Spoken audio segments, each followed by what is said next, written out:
নমস্কার, আমি ডক্টর বোধিসত্ত্ব খান চলে এসেছি সহজ শেয়ার বাজারের আরেকটি নতুন এপিসোড নিয়ে। প্রিয় বন্ধুরা, আশা করি সবাই ভালো আছেন এবং সুস্থ আছেন। জিও পলিটিক্স সাধারণ মানুষকে যেভাবে বিভ্রান্ত করে তুলতে পারে সেটার নমুনা আমরা বিগত 24 ঘন্টার মধ্যেই দেখে ফেলেছি। ট্রাম্প তার ট্রুথ সোশ্যালের মাধ্যমে একবার বলছেন যে স্ট্রেট অফ হরমুজ খুলে যাচ্ছে।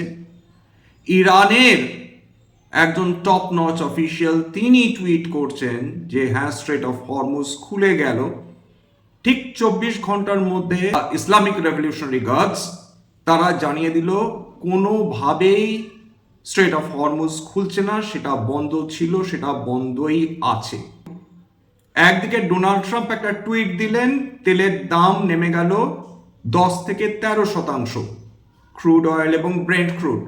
ইরানের যখন কর্তৃপক্ষ বলছে যে সত্যি সত্যি স্ট্রেট অফ হরমুজ খুলে গেল, তখন মানুষ বিশ্বাস করতে শুরু করলেন যে এবার তেল এবং গ্যাস পাওয়া অসুবিধা হবে না, যুদ্ধের পরিস্থিতি আস্তে আস্তে স্থিতিশীল হয়ে যাচ্ছে। রাশিয়া ইউক্রেন যে দ্বন্দ্ব চলছিল সেটা অনেক দূরে চলছিল, কিন্তু এটা একেবারে আমাদের ঘরের কাছে চলছে। তার ফলে আমরা জিওপলিটিক্যাল টেনশনটা একদম কাছ থেকে দেখতে পাচ্ছি।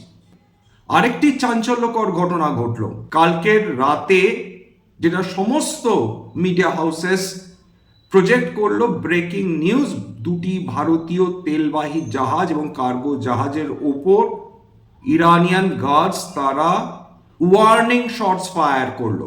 যদি জিওপলিটিক্যাল লিঙ্গ ফলো করতে হয়, সরাসরি একটি জাহাজকে আক্রমণ করা বা তার উদ্দেশ্যে গোলা ছোড়া অথবা একটি জাহাজকে ওয়ার্নিং শটস দেওয়া প্রায় সমান হিসাবে ধরা হয়। তার কারণ কোন দুটি বন্ধু রাষ্ট্র যতই জিওপলিটিক্যাল টেনশন থাকুক না কেন, তারা পরস্পরকে কোনো ধরনের ওয়ার্নিং শটস ছুঁড়বে না অথবা তার জাহাজকে ওয়ার্নিং দেবে না।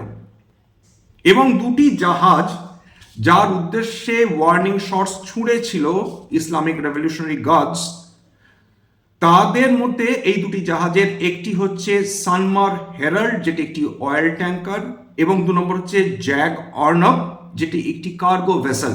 এখানে একটি ডিস্ট্রেস কল এলো এই দুটি জাহাজ থেকে।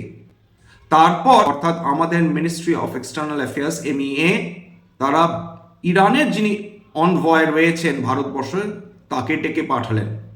হ্যাঁ, সেটা কোনো কড়া বার্তা ছিল না। এরপরই ইরানের তরফ থেকে একটি অফিসিয়াল স্টেটমেন্ট জারি করা হয় এবং যেখানে তারা জানান যে ভারতের যে জাহাজগুলো ছিল তার উদ্দেশ্যে যে ওয়ার্নিং শটসগুলো ছোঁড়া হয়েছিল সেটা আনইনটেনশনাল, অর্থাৎ ইচ্ছে করে এই ওয়ার্নিং শটস ছোড়া হয়নি, তারা গুলিয়ে ফেলেছিল।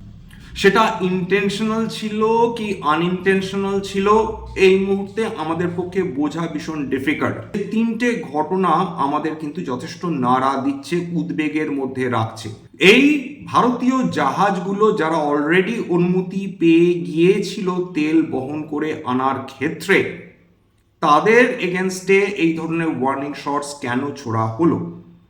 2 নম্বর, ইরানে বর্তমানে যেটা চলছে সেখানে বোঝা যাচ্ছে যে কোনো একটি কেন্দ্রীয় নেতৃত্ব সমস্ত সিদ্ধান্ত নিচ্ছে না।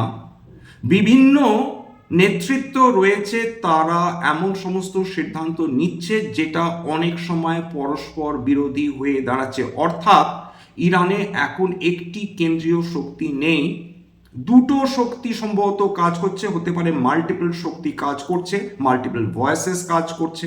এর মধ্যে এক পক্ষ যারা লিবারেল, অর্থাৎ ইরানের প্রেসিডেন্ট পেরেশকিয়ান এবং ইরানের বিদেশমন্ত্রী, এরা সম্ভবত লিবারেল গোষ্ঠীর।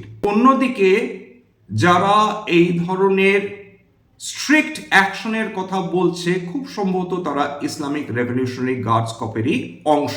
সম্প্রতিকালে পাকিস্তানের যিনি আর্মি চিফ আসিম মুনির, তিনি ইরানে গিয়েছিলেন 2-3 দিন আগে এবং সেইখানে তার একটি ফল আউট, তার একটি রিপারকেশন আমরা ভারতীয় জাহাজের প্রতি ওয়ার্নিং শটস ছোড়ার মাধ্যমে দেখতে পেলাম কিনা সেটাও কিন্তু এখন বড় প্রশ্ন উঠে যাচ্ছে। বই কি আমেরিকা এই ভারতের যে বিভিন্ন তেলবাহী জাহাজ তার উপর যে গোলা ছোড়া হয়েছে সেখানে কিন্তু একটি মন্তব্য তারা করেনি, ভীষণ ইন্টারেস্টিং। স্ট্রেট অফ হরমুজ খুলে গেল বলে ইরান যখন ডিক্লেয়ার করলো, আমেরিকা যখন ডিক্লেয়ার করলো, তখন গিফট নিফটি সোজাসুজি 280 পয়েন্ট উত্থান নিয়ে ট্রেডিং বন্ধ করলো। অর্থাৎ প্রত্যাশা ছিল সোমবার অর্থাৎ আগামীকাল ভারতবর্ষের শেয়ার বাজার যখন খুলবে তখন সম্ভবত সেখানে একটা পজিটিভ মোমেন্টাম আমরা দেখতে পারি। ভারতীয় জাহাজ আক্রমণের পর এবং ইরানের এই ঘোষণার পর যে স্ট্রেট অফ হরমুজ বন্ধ করে দেওয়া হচ্ছে, এর প্রভাব কালকের আমরা তেলের দামের ওপর দেখতে পারি। তেলের দামে কিন্তু আবার সেই অনিশ্চয়তা তৈরি হতে পারে। তেলের দাম বৃদ্ধি হওয়া অস্বাভাবিক বা অসম্ভব কোনোটাই নয়। আপাতত ওয়েট অ্যান্ড ওয়াচ গেম চলবে। 22 এপ্রিল অবধি বিনিয়োগকারীরা বা ট্রেডার্সরা তারা ধৈর্য ধরে অপেক্ষা করবেন। ভোলেটিলিটি বৃদ্ধি পাওয়ার সম্ভাবনা ভারতীয় শেয়ার বাজারে কিন্তু প্রবল। তার মানে কি ভারতীয় শেয়ার বাজারে এরকম সম্ভাবনা রয়েছে সেটা বিপুল পতন দেখবে? সেরকম সম্ভাবনা কম। তার কারণ যখন রিস্ট্র্যাটেজাইজ করা হয়, যুদ্ধের মধ্যে যুদ্ধবিরতি চলে, মাঝে মধ্যে এরকম ইনসিডেন্টস আমাদের সামনে আসতে থাকে, একটা রিজিক চলতে থাকে, কিন্তু সেইটা যুদ্ধবিরতি সম্পূর্ণভাবে লঙ্ঘন হলো বা আবার পূর্ণমাত্রায় যুদ্ধ শুরু হলো এমনটি নয়। এরকমও হতে পারে যে বাজার যতখানি উত্থান প্রত্যাশা করেছিল সেরকম উত্থান হয়তো বা হলো না। কালকে যে ইন্ডিকেশনস গুলো আমাদের যে লিড গুলো প্রাথমিকভাবে থাকবে, 1 নম্বর 6:30টার সময় কালকে সকালবেলায় যখন গিফট নিফটি খুলবে, সেটা কি ইন্ডিকেশন দিচ্ছে? সেটা নেগেটিভে ট্রেড করছে নাকি পজিটিভে ট্রেড করছে, এটা দেখা। 2 নম্বর, এশীয় বাজারগুলো অর্থাৎ নিক্কেই, হ্যাংসেং, তাইওয়ান প্রভৃতি পজিটিভে ট্রেড করছে নাকি নেগেটিভে ট্রেড করছে। ক্রুড অয়েল এবং ব্রেন্ট ক্রুডের দাম কোন দিকে যাচ্ছে, এই 3টে আমাদের কিন্তু লিড ইন্ডিকেটরস হওয়া উচিত অন্তত কালকের বাজারের জন্য। ইরান ভারতের যে জাহাজগুলোর প্রতি ওয়ার্নিং শটস ছুঁড়ল, তার মানে কি এটা দাঁড়াতে পারে যে ভারতবর্ষে যে অয়েল কার্গোগুলো ছিল এতদিন ইরানকে কোনো ট্যাক্স দিচ্ছিল না, যেটা ইরান সেলফ ইম্পোজ করেছে বিভিন্ন তেলবাহী জাহাজের ওপর, অর্থাৎ $1 মিলিয়ন প্রতি কার্গো, সেটা কি ভারত দেয়নি? যে কারণে ইরান এই সিদ্ধান্ত নিল যে হয়তো বা ভারতীয় জাহাজগুলো তারা এরকম $1 মিলিয়ন দেওয়ার সিদ্ধান্ত নিল এই ইরানিয়ান কর্তৃপক্ষকে। সেক্ষেত্রে ভারতীয় জাহাজগুলো কি তেল সেফলি স্ট্রেট অফ হরমুজ দিয়ে, পার্সিয়ান গালফ দিয়ে বাইরে নিয়ে আসতে পারবে? সময় বলবে ভারত ইরান সম্পর্ক কোন জায়গায় গিয়ে দাঁড়াচ্ছে, এবং সময়ই বলবে যে এই যুদ্ধ 22 এপ্রিলের পর নতুন করে শুরু হবে নাকি যুদ্ধবিরতি এক্সটেন্ডেড হতে পারে। যুদ্ধবিরতি বেসিক্যালি একটা স্ট্র্যাটেজি। দুটো দেশই তারা ক্লান্ত যুদ্ধ করতে করতে তারা নতুনভাবে রিস্ট্র্যাটেজাইজ করার চেষ্টা করছে, কিভাবে ম্যাক্সিমাম বেনিফিট পাওয়া সম্ভব হয় এই যুদ্ধ থেকে, সেটাই দুপক্ষ চেষ্টা করছে। আমেরিকার নিজের ফেস সেভিং স্ট্র্যাটেজি হিসাবে এই যুদ্ধবিরতিকে ব্যবহার কিভাবে করবে সেটাও গুরুত্বপূর্ণ হয়ে উঠছে। এবং ইরানের যে ক্ষয়ক্ষতি হয়েছে, সেই ইরান এই যুদ্ধকালীন সময় বা যুদ্ধবিরতির সময়, এমনকি যুদ্ধবিরতির পরবর্তীকালে তারা টোল বসিয়ে বিভিন্ন জাহাজের কাছ থেকে তারা বা তোলা বসিয়ে তারা বিভিন্ন জাহাজের কাছ থেকে নিজেদের ক্ষয়ক্ষতি পোষাবে কিনা, এটাও প্রশ্নের মুখে দাঁড়িয়ে যাচ্ছে বই কি। লক্ষ্য রাখতে হবে আমাদের অন্যান্য কমোডিটিসের ওপর। যদি এই টেনশন বৃদ্ধি পায় তাহলে সোনার দাম কমে যাবে। তার কারণ যদি টার্কির ক্ষেত্রে খেয়াল করে দেখেন, যেখানে বিশ্বের বিভিন্ন কেন্দ্রীয় ব্যাংক তারা সোনা কিনে চলেছে নিয়মিতভাবে, সেখানে টার্কি টনকে টন সোনা বিক্রি করছে বিগত কয়েক মাস ধরে। এর পেছনে কারণ নিজেদের কারেন্সি অর্থাৎ টার্কিশ লিরাকে স্টেবিলাইজ করা। বিশ্বের যে দেশগুলো সবচেয়ে বেশি মূল্যবৃদ্ধিজনিত কারণে ভুগে চলেছে বিগত বহু বছর ধরে, তার মধ্যে একদম উচ্চতম স্থান দখল করে রয়েছে আর্জেন্টিনা এবং টার্কি। বর্তমানে টার্কিতে যে ইনফ্লেশন বা মূল্য বৃদ্ধির রেট সেটা 30%। টার্কিশ লিরা দিনের পর দিন নিজেদের যে কারেন্সি রয়েছে তার মূল্য হারিয়ে চলেছে, আর যাতে না দুর্বল হয় সেই জন্য টার্কিশ গভর্নমেন্ট তারা কিন্তু তাদের সঞ্চিত সোনা বিক্রি করতে বাধ্য হয়েছে।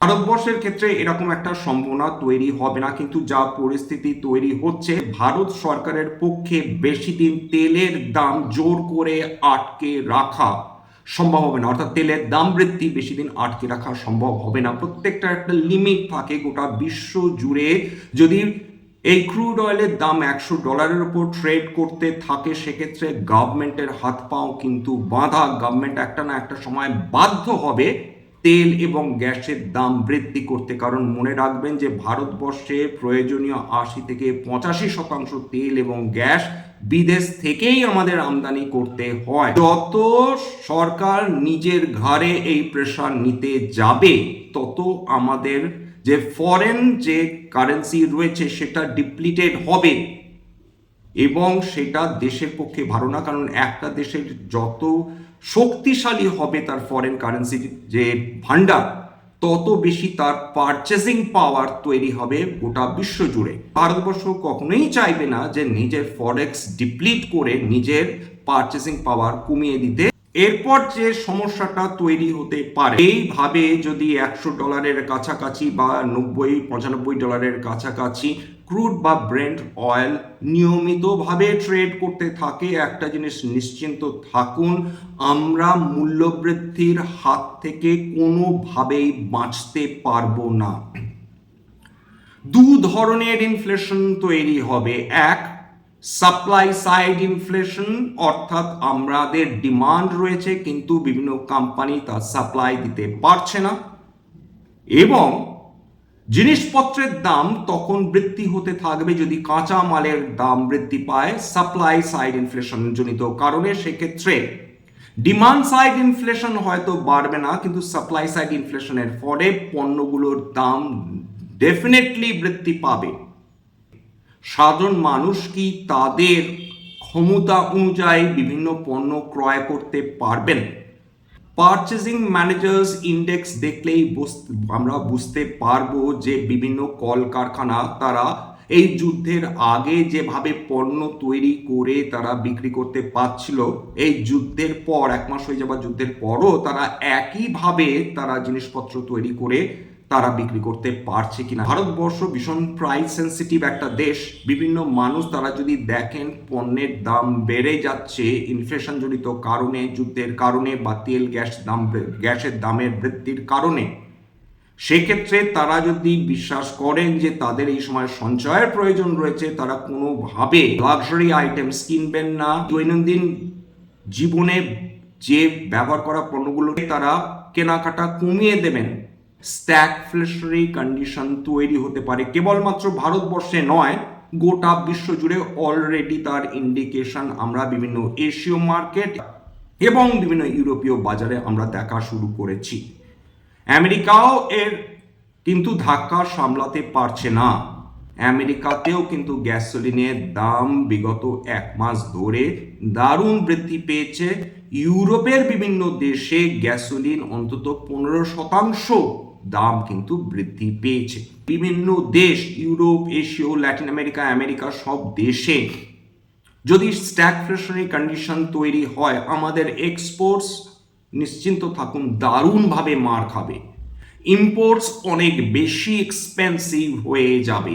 তেলের দাম এরকম বর্ধিত অবস্থায় থাকলে আমাদের বিলিয়ন্স অফ ডলারের হ্যামারেজ হবে। কারণ তেলের দাম বৃদ্ধি হলে, যেহেতু এটা ডলার ইন্ডেক্স, ডলারের দাম বৃদ্ধি হওয়া একসঙ্গে, উপরন্তু জ্বালানি তেলের দাম বৃদ্ধি হওয়া, দুটো মিলে ভারতবর্ষের অর্থনীতিকে লিটারালি গলা টিপে ধরবে বলা যেতে পারে। সবকিছু এক্সপ্লোসিভ গ্রোথ দেখবে ভবিষ্যতে, সেটা খুব ভালো কথা, এরকম আশা করা।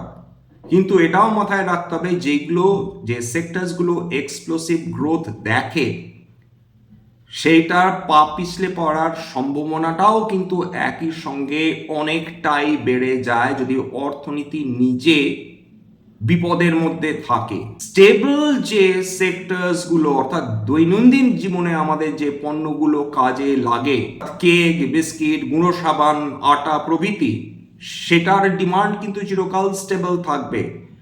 ওষুধের ডিমান্ড কিন্তু চিরকাল স্টেবল থাকবে।